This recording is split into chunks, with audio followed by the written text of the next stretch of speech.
Hi guys, welcome back to Janya's Creations. How are you guys? Hope everyone is doing well.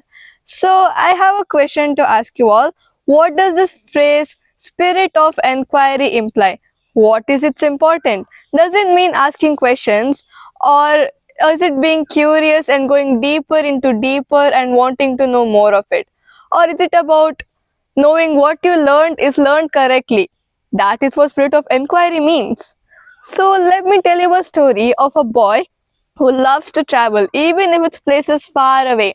He meets other people on the way with different age levels and with some physical challenges. So let's know more about him. The name of the story is The Road Less Traveled. So Raghuveer, his name, he was a special child. He had some trouble hearing, so he had a hearing aid. He always wears it the same as he wears clothes or changes clothes. He loves photography, color painting, more of watercolor, and he loves traveling. It was his desire to explore the world, to know more about the world, to travel, to meet more people on the way, and to just, live life. So, this story, he had a dream to going to Pangong So. It's like a mountain type of vibe, and it has the most beautiful saltwater lakes in Asia. He wanted to visit this bewitching lake. After his exam, he did some research on that place, and then he wanted to go there. So he met some friends, he met a travel guide and stuff, and they went there. It was such a beautiful place. The water, the way the sun sparks, that when you're near a river and the sun like sparkles onto the water, it just looks ethereal, it looks magical, it just looks beautiful. That's how he is. He loves to capture that little moments. He loves to paint that things and stuff. So let's read about his diary entry when he went there.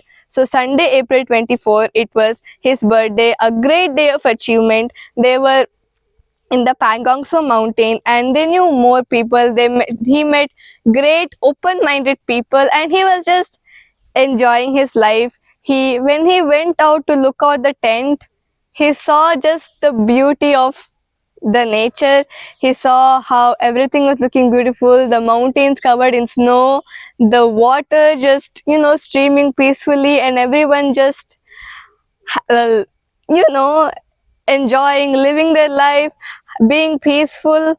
And yeah, so in the evening they all have a campfire, they bond, they do s'mores and stuff, the typical bonfire things, the cool things and stuff. So next thing, Monday, April 25, he does the diary entry technically in the evening, but only on April 24th, since it was his birthday. Even I would do the same thing. On my birthday, I would just do my diary entry in the morning. It's because I would be so excited. So of course he would do the same thing. I won't blame him. And Monday, April 25, in the evening, he did the diary entry. They were talking about some program and stuff, and this guy called Dilip sat next to him and he was talking to him about something. And then they were looking for a story. Dilip was their local reader. They showed him the place, they showed them the place, they made them show these beautiful places, they introduced the places, if that makes sense, you know what I'm talking about. And then he wants to like do this journey into make it into a newspaper, record every single dialogues and make it into a nice cool memory. I said, well, only cool people do that and stuff, so slay. And this another guy, his name is Krish. He was an infantry soldier.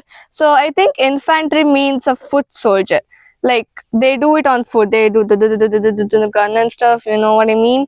He lost his leg in a mine blast, so he had to put an artificial leg. But whenever people ask him about it, he just laughs and tells, this artificial leg, it's not even artificial, it feels better than the real one. So of course it makes sense.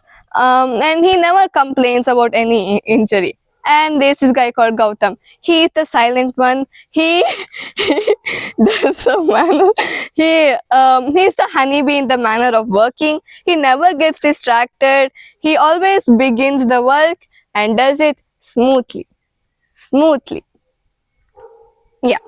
And then he was a very good photographer also. He was trained in the art by a cinematographer. And then after the discussion, they all drank some hot tea and they had some teplas, which is technically green roti or something. I don't know. It just. And then the the Parantas, the boys' mother packed, disappeared. Sorry for laughing. The Raghuvir's mother packed paratas for them. It just disappeared. Who knows what happened? Maybe some animal came and ate it. Yeah. And then Tuesday, April 26th, it was the time to the day before they were leaving. So they were all just enjoying the beauty. They were having fun. They were talking. They were exploring. They were going to the same places again. They were just, having fun. And then the day they went, it was kind of sad. Of course, we would also feel sad when we are leaving the place we love, and it just like all the memories we made, and it's just gone. The memories is left there, and we went. So as they went, they all waved bye to the Pangong Show, and they were happy because they made amazing memories. They had fun. They lived their life. The Raghuvir's dream came true. He always wanted to go to Pangong Show, and he made it into Pangong Show. So you should also do the same thing. Focus on your goals, and you'll get it. So the moral of the story is thinking should become your capital asset no matter whatever ups and downs you come across in your life. This quote was told by APJ Abdul Kalam. So let me show you. Slay. Um, so it's also my dream to travel. This is a 7th standard story, by the way. I forgot to mention it. Really, truly sorry about that. So it's also what I love to do. I want to travel. It's also my dream. I want to go to Paris. I want to go to New York City. I want to go here. I want to go there. So whatever dreams you have to accomplish it. You should also live your life, have fun, and be happy and be safe. Enjoy, explore, and listen to the calls of nature. So yeah, this is all for today. I hope you liked it, and don't forget to press like button and subscribe, and comment down below if you want more interesting videos. Bye guys. Sorry for laughing in between, by the way. Bye.